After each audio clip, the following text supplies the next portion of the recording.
welcome to EU4. Now what you're seeing behind me is pretty much a game I decided to play as Tidore, as you just saw. We got right into it. Our plan here was pretty much just to see how far we could get. It ended quite spectacularly due to some strange rivaling mechanics, but I'll let you have a look. We did get quite a bit of land at the end of it. And then I rage quit because I had done IronMan as you do.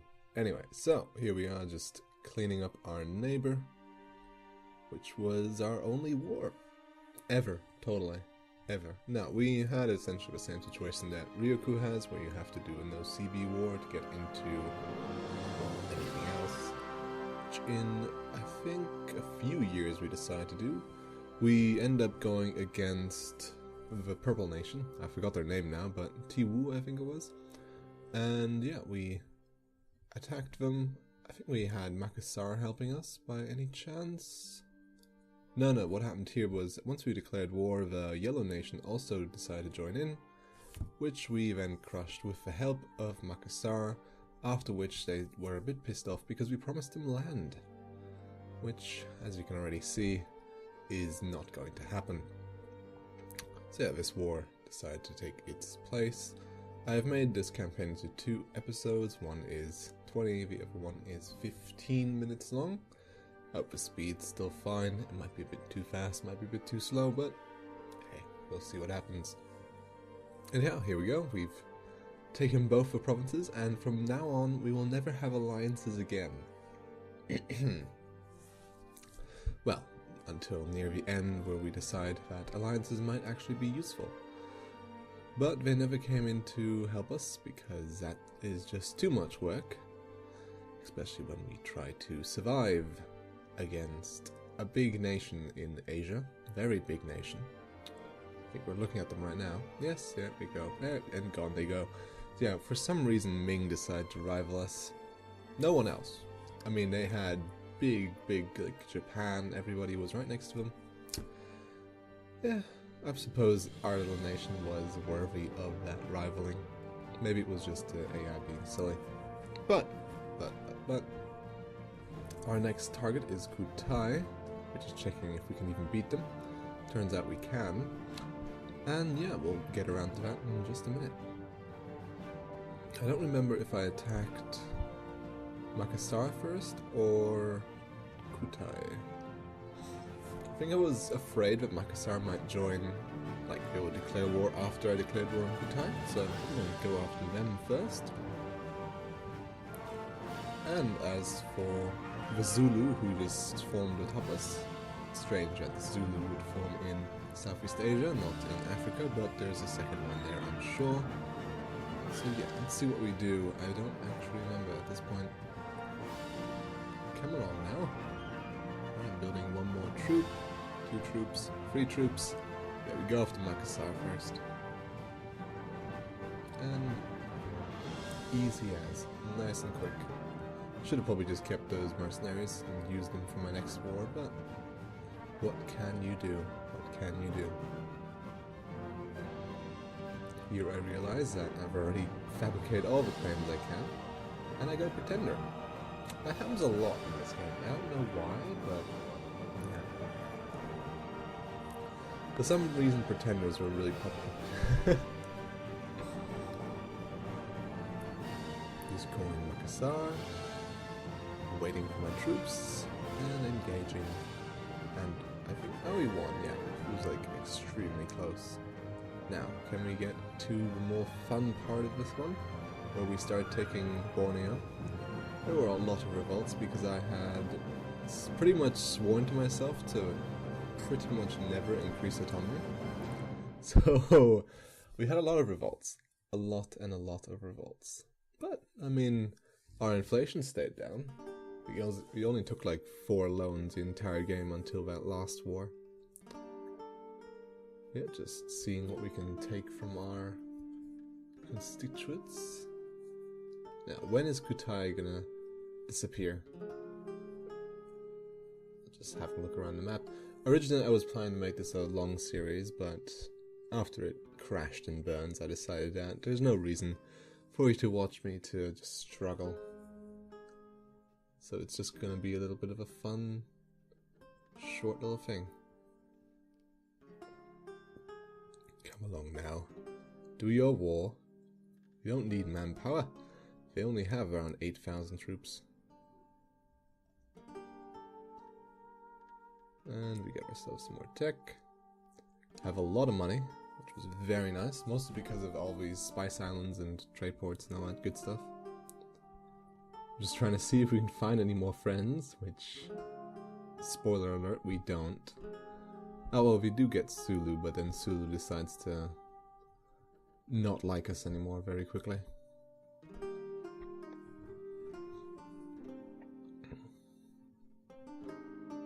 We're just doing some good old waiting. Here I was trying to talk about how the new spy mechanics work. Again, there's going to be a lot of moments there where I thought I was recording for an audience. Turns out, not so much, not so much. Yes, that End coalition. It's not even a coalition necessarily, but here I was deciding that I do not ally Brunei, because if I were to call them back into a war, they would not... Well, they wouldn't allow me to take any land without giving them any land, which, since they have cores on it...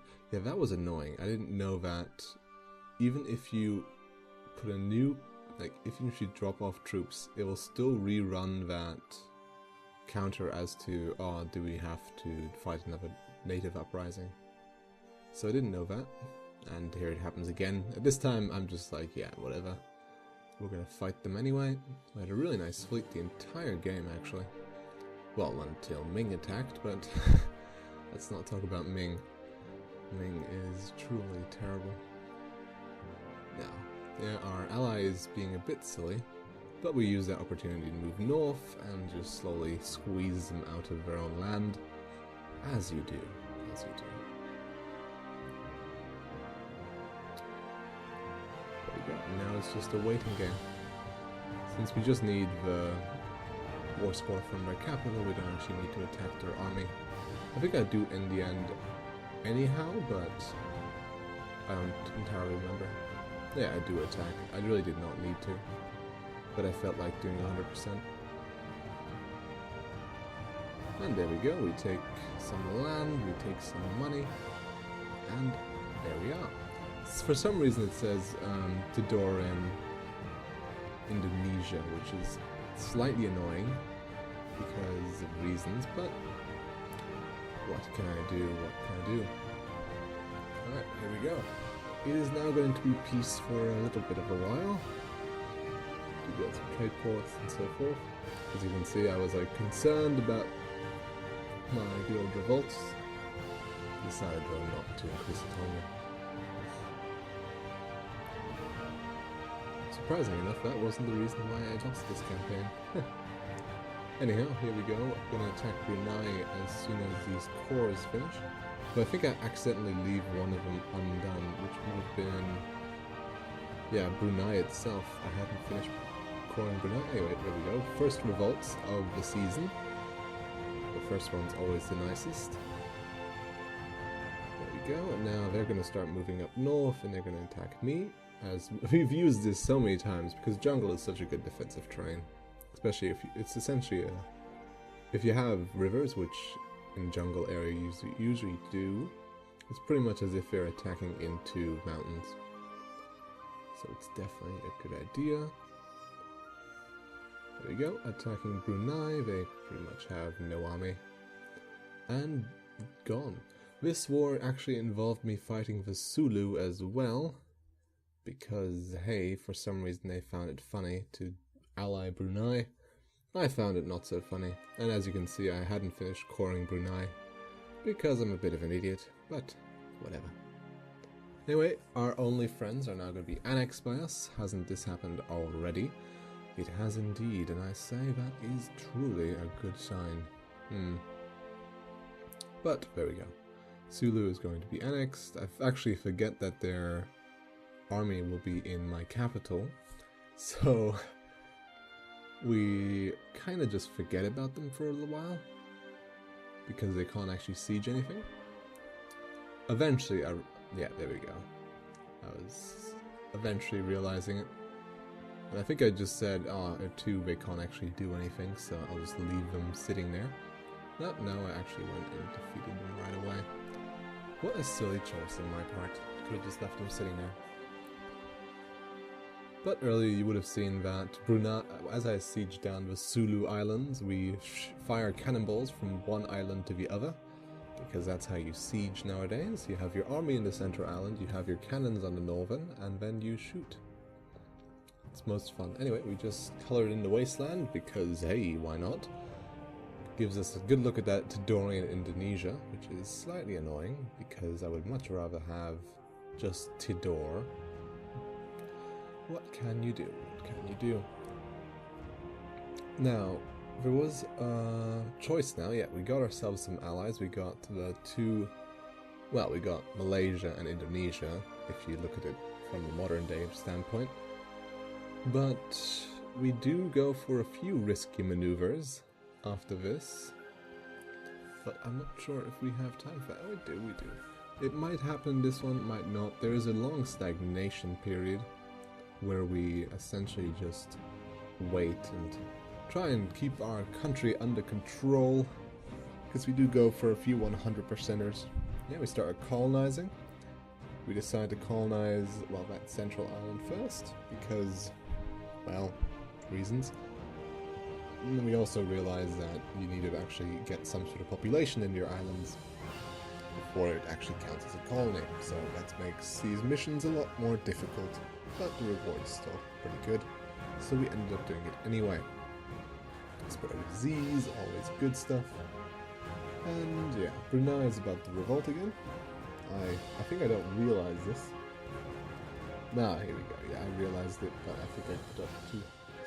I just raised troops too. Not soon enough, I suppose. Not soon enough. Ming's actually growing.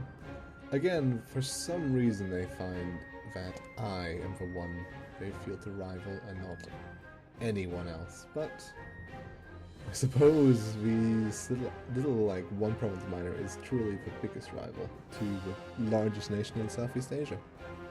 Just about right, I'd say. Anyway, here we go, just making a few more states. As you do, Brunei is still not revolted, at which point I'm like, you know what, I'm just going to attack my dear old friends, and there of course comes the revolt. But not the one I was waiting for, not the Bruneian separatists. Instead, we for some reason have Sulu separatists. Yes. This not raising the autonomy thing was really not that great for me, as we can all see. Anyway, we have a 7 stack, and a 12 stack, and a 5 stack. What beauty, another 12 stack. This was one of these very fun times of year, where we just kind of hope for the best. But me always thinking ahead, I am already fabricating claims on my dear southern neighbor. We just defeated the Bruneian separatists, easy as, because of course they attacked us. What geniuses, truly. Anyhow, we just move down there and wait for them to attack us once more, and they do. So that's the end of that revolt already. Truly, masterfully dealt with. And we have so little autonomy everywhere. First colony is getting going now. We're at 600 people. Build a great palace because, hey, why not? 40 settlers a year. I was just thinking that sounds like a great idea. And we have a few revolts going. The Sulu separatists, because I had forgotten to actually siege it back. I think they sat there for a good few years before I realized that. What poor, poor folks. Yep, ended up doing some coring. And Kutai separatists, as you can see, are already on the rise because autonomy and things. Now, what am I doing? Ah yes, I'm doing some exploring because of course we have the colonists, we might as well see what's going on in the world. Free heavy ships was quite nice. We then attack our southern neighbor as promised. What a beautiful sight. We actually managed to call in our ally this time, who is going to walk down from the north over the strait that I had forgotten actually existed, so good stuff from their part. I think they actually deal with the entire war. Pretty much. I mean, 11,000 against 16, and then we just move in to mop up. But first we mop up our own problems. But no, here we go. We've blocked them into their own island, and so we've won the war. A lot of easy wars in this game. A lot of easy wars until the end, where it just didn't work out. Part of the reason why it didn't work out was because I got a bit greedy with vassals. And again, I'm not entirely sure why Ming decided to get involved, but they did. We had 2 vassals, we had 1 down here, and we managed to take another country as a vassal. None of which were actually, how do you say, revolty, because none of which had like any independence movement going until we finished that war with the other nation, and then our troops had to fight some rebels. Those rebels were a bit large, which means our troops lost quite a bit of, well, not cohesion, but troops. We just lost troops, and they found it was finally time to get rise up to 50% instantly. Ming supports both my vassals, then Ayuta does, then Davier, and yeah, it was difficult fighting off all these people. I think we managed for a good 5 or 6 years though, because our navy was actually relatively good. Of course, you can't fight the Ming economy as much as you can fight their army. Here we go. There's Pasai actually being attacked, I think, by Siak. Siak never actually loses this war. It just really... It's a very strange war, in all honesty, because for some reason Makassar is not helping their ally and so forth. So we decide, hey, because their army is occupied, we're just gonna move in here and see what we can do. We do lose our first battle, but none be afraid, we shall do well with our next.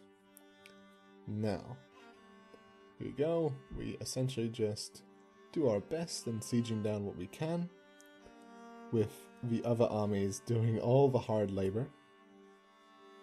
It is honestly very fun to do this. Just seeing what we can do. This was another one of those wars where we didn't have enough manpower, and yeah, things didn't end up well. This is pretty much the beginning to my problems once we vassalize them. I just misjudged, essentially. But, it still doesn't excuse the fact that Ming decided to rival me. Honestly. Yeah, we just fight off that last army and siege down what we can.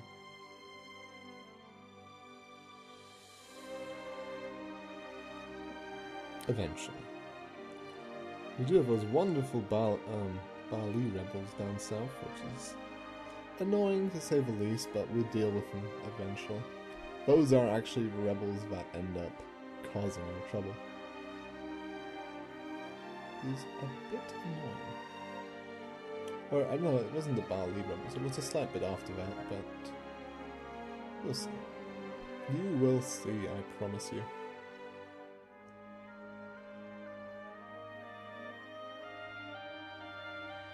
They have peasants now, and we vassalize them, all happy and good.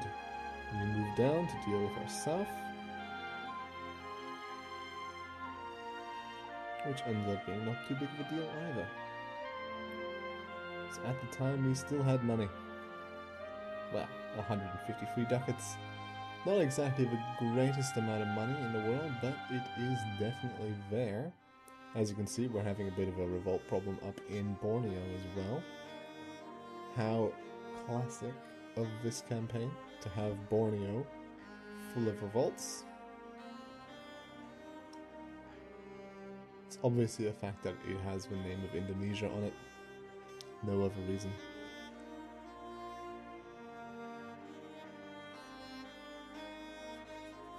And so we just do our normal, just waiting and letting them attack us. not the reason why our game ended by a long shot. But if you do want to see how a game ended, well, you'll just have to come back next time. And I hope I can see you then. It should be coming up just a few days after this episode.